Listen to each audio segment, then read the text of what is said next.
order for us to get this thing running and starting in this episode, we're first gonna have to tackle the electronics. As you guys know, the second reason this is one of the hardest swaps to do with the 3rd gen Superduke into the RC8 is the electronics. How do we make the ABS and the speed sensor rings work on a bike that never had those options from the factory? Airbox done. The second obstacle is that. Spoiler alert, we have ABS sensor rings and sensors on the bike. I don't want to bore you guys with a bunch of the stuff that I have to make custom for this. So, I mean, if you want to see the design process, I can go ahead and show you. But basically, I've made these covers that house the OEM Superduke ABS sensors. And these rings are actually KTM parts. So the front speed sensor ring is off of an 09 SMCR. It fits the RC8 perfectly. It actually has like these little bends for the rotors so that they're not sitting flat and it's not all wonky. And then the rear is off of a 2nd gen Superduke. It bolts right up. Now, what I need to do, you can see I basically have the spec clearance that I want between the sensor and the ring, but it's kind of touching. I don't know if you guys can see in there, but the sensor is touching the ring. And that's because I don't have the rear caliper on here that'll actually push that bracket out to give us the spacing that we need. So we'll be able to check the electronics off the list. That'll actually be easy. I don't think we'll really need it to run the bike, but it's nice to just have that obstacle tackled. Now also, you can see that I have the ECU now in the back of the bike where we want it. And what I was able to do, hey, big shout out to this guy for commenting this. I was able to pull the sheathing back and pretty much get it to where I want it without having to cut 108 wires.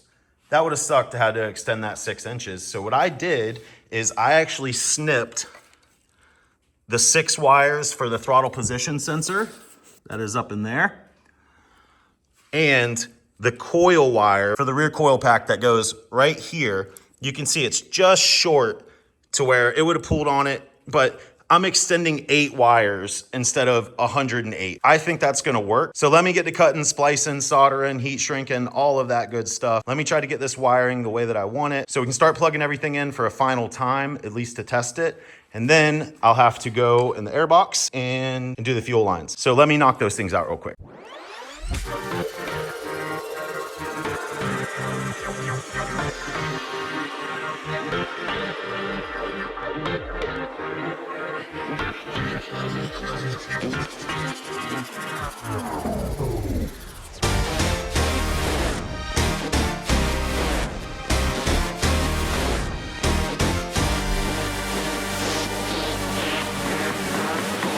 We are close, guys. I'm getting everything buttoned up. It's not really where it's gonna go, but we wanna get a first start out of this thing and watch this beast come to life. I would love to hear that. And then it'll be easy downhill from there, hopefully. So I extended the 2 wires on the rear coil pack, as well as the 6 wires on the throttle position sensor.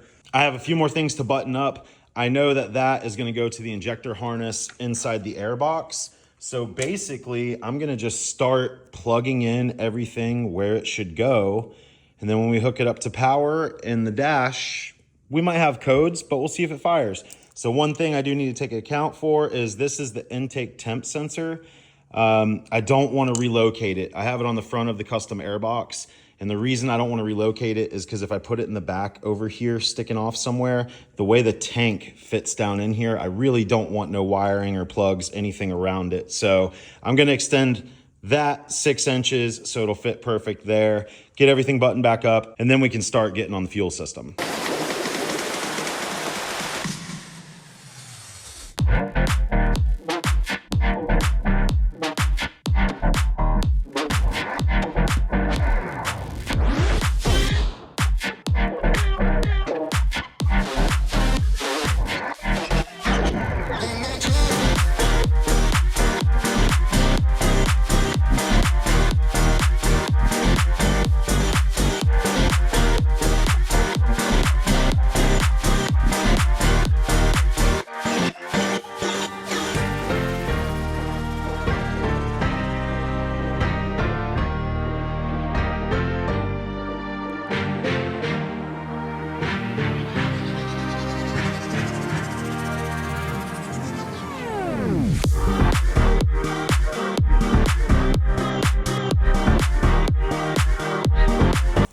Guys, it is almost time. I literally have everything on the bike that I think I'm gonna need to at least get power to it and crank it over before putting a fuel tank on it. But I have some bad news. This is the Superduke ignition right here. This is the cord that comes down from the Superduke ignition, and this is where it plugs in. There's no way to scoot the harness back to make it fit. I've tried every which way, and I don't want to spend all this time and just rip wires out. So I have to extend 10 more wires.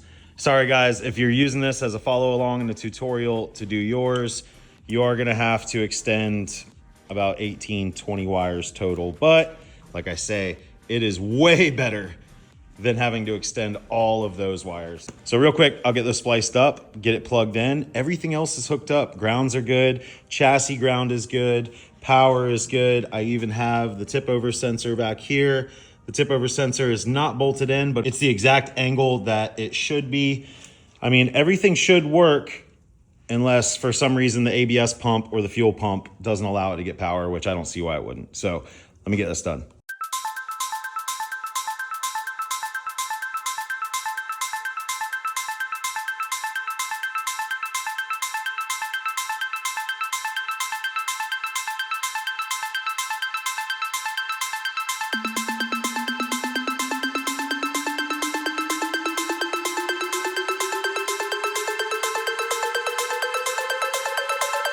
Harness has been spliced and extended. Oh gosh, dude, moment of truth. Oh man. No way. I heard the click. No way. She lives. Let's see if we can press our OK buttons. MCU failure, fuel pump failure, which that's fine. We have the fuel pump off. Ambient temp sensor. All kinds of stuff because the headlights disconnected everything, but I mean, what happens? Let me make sure she's in neutral. Yeah.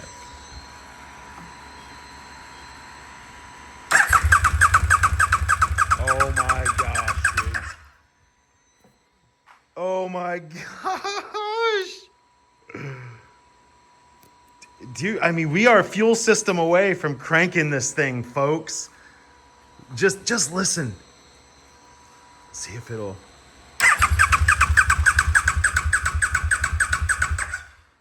Oh man. Okay, let me grab the tank, start swapping stuff around. Oh, this is awesome. All right, so I just pulled the fuel pump out of the RC8 and the Superduke, and you would not believe this if I told you, but spot the difference because I can't tell a difference. It is crazy how much this is the RC8, how much they made the 3rd gen Superduke almost identical.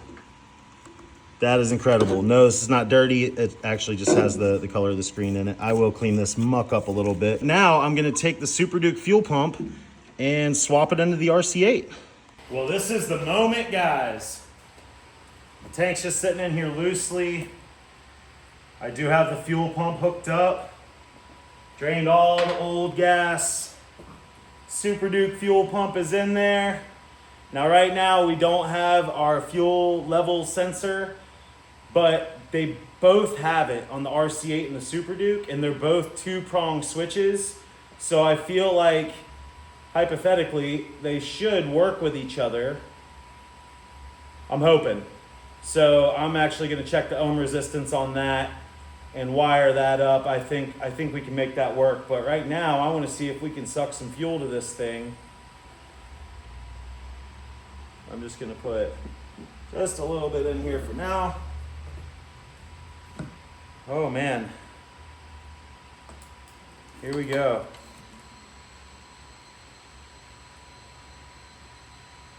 It's all of a sudden reading.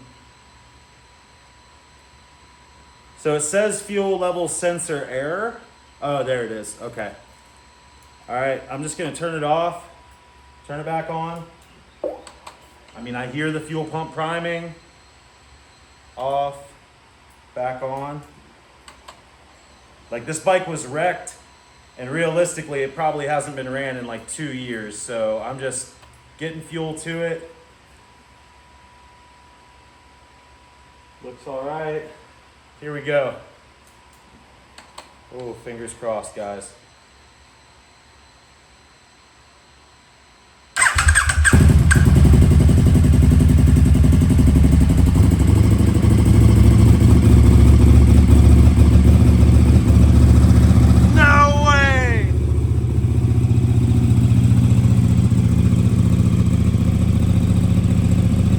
Dude, it runs. Actually, I want to stop that real quick just because I didn't safety wire the fuel lines. They're nice and tight, but I just want to make sure we don't have any fuel leaks in the airbox. Let me check that real quick, and then let's do this again. I am so happy that I checked the airbox because actually everything was really good, but on this seal right here, like I say, there was no safety wire or hose clamps. So that was just, it was on there nice and tight, but it was enough under high pressure to leak a little bit. That's not a leak. That's your boy working hard. That's sweat. But I've safety wired all of the joints, so everything is good. Let's get back to the good stuff.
We did it, guys. All right, guys, I'm going to end the episode here. Thank you guys so much for watching. It's been an absolute honor to make this content for you guys. I was absolutely speechless and emotional. I apologize for the crazy antics and the stuff in the last clips. It's just, this has been such a monumental moment that the last 2 years, plus the 15 that I've had this crazy dream of seeing this bike come to life, it's just absolutely overwhelming. I still have a lot to do and fix a lot of the error codes and things like that, but as we mount more stuff like the radiator and the fans, rear sets, chain and sprockets, all the rest, and button it up, I think that next episode we might be able to take this thing on its first ride. So thank you guys so much for watching. Don't forget to like, subscribe, share with your friends. We'll see you on the next one.